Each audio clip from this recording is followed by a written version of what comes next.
Obrigado também ao deputado Mário pela espera de muito tempo, mas o deputado já está na tribuna, o deputado Mário Arrinja.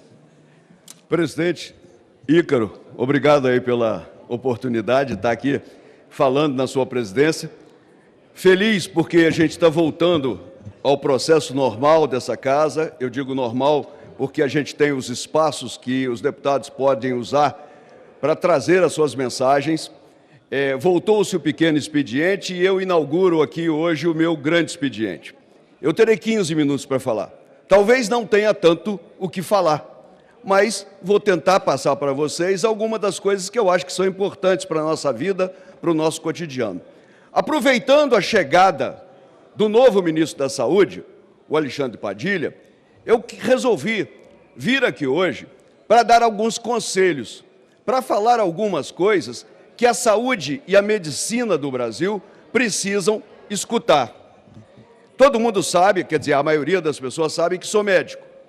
E por isso, sou, com certeza, legítimo para falar do assunto.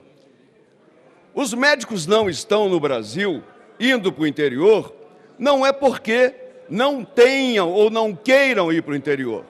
Nós precisamos de mexer, ministro, muito e brevemente na formação médica nas faculdades.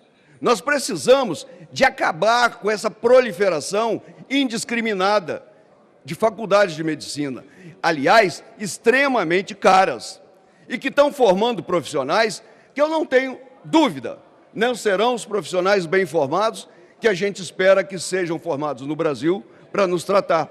A medicina precisa de ser tratada de maneira diferente, ministro.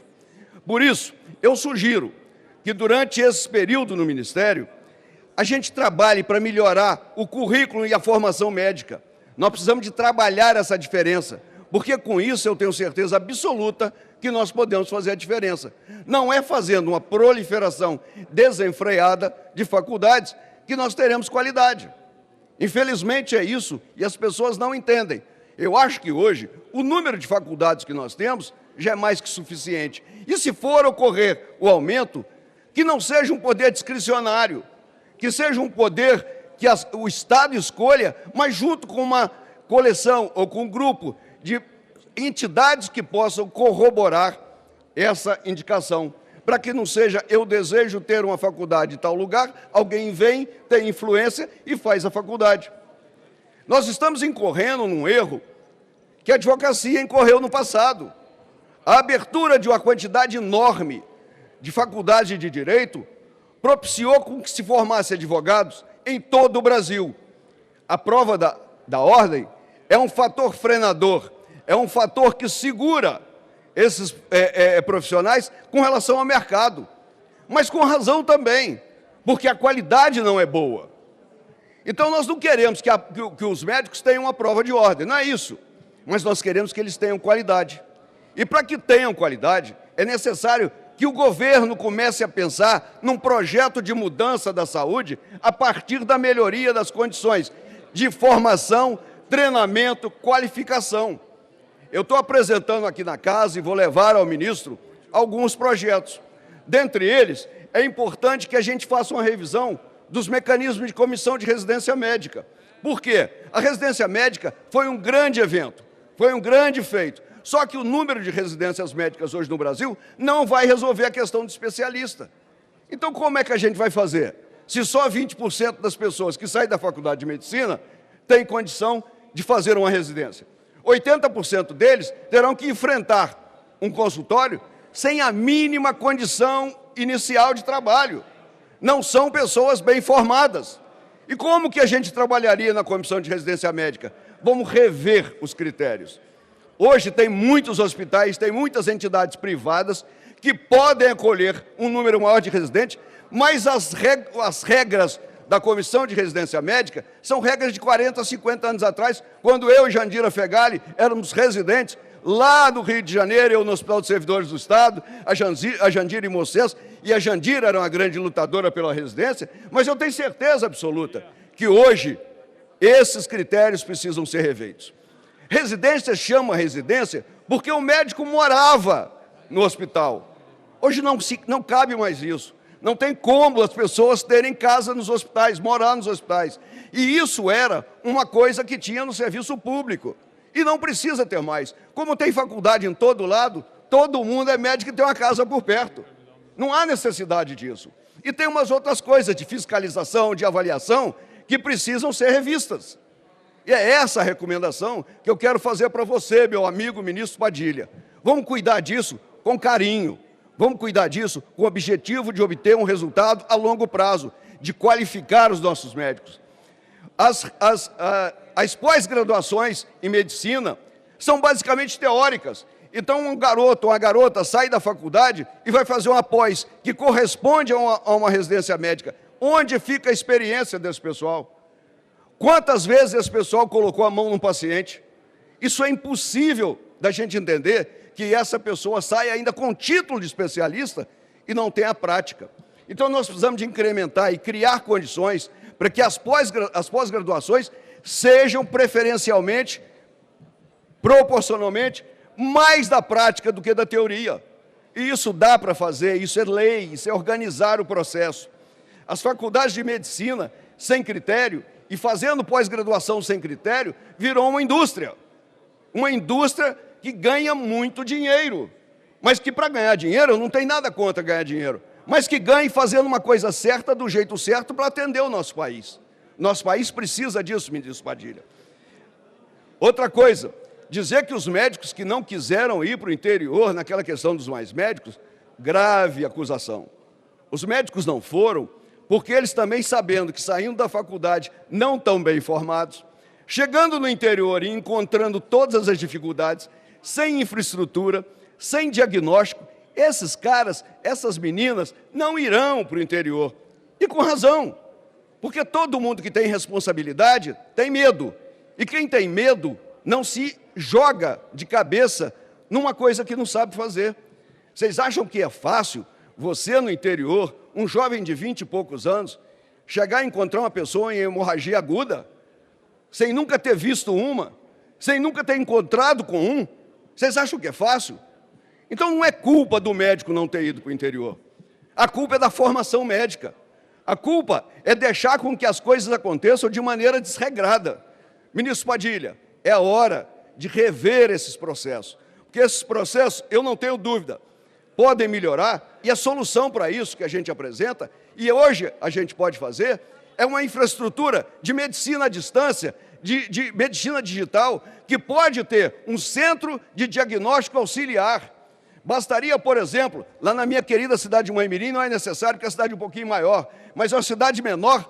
Se você consegue enviar para essa cidade um aparelho de raio-x digital, qualquer pessoa opera esse aparelho, qualquer pessoa. E esse aparelho não tem que ficar lavando aqui, igual a gente fazia antigamente, para revelar. Qualquer pessoa opera. Se esse aparelho, operado por um técnico, um auxiliar de enfermagem, um atendente de enfermagem, qualquer pessoa treinada, e joga esse exame numa rede e que cai num centro de diagnóstico, o médico lá vai dizer assim, olha, isso aqui é pneumonia mesmo. E essa pneumonia aqui eu devo tratar, eu sei como trata. O problema hoje é que na formação, os nossos médicos estão acostumados a receber o diagnóstico sem saber fazer o diagnóstico de imagem. Isso é uma realidade. Então, o médico hoje, ele só vai saber se alguém disser para ele, é isso aqui no exame, ele sabe pedir o exame.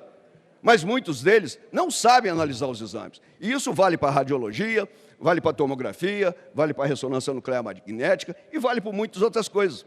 Então, chegou a hora, se a gente quiser fazer alguma coisa certa para a saúde, ministro, é que a gente comece a pensar nessa questão da saúde a longo prazo, na questão da formação do médico, na questão da diminuição desse número infinito de faculdades de medicina que andam pululando o nosso Brasil.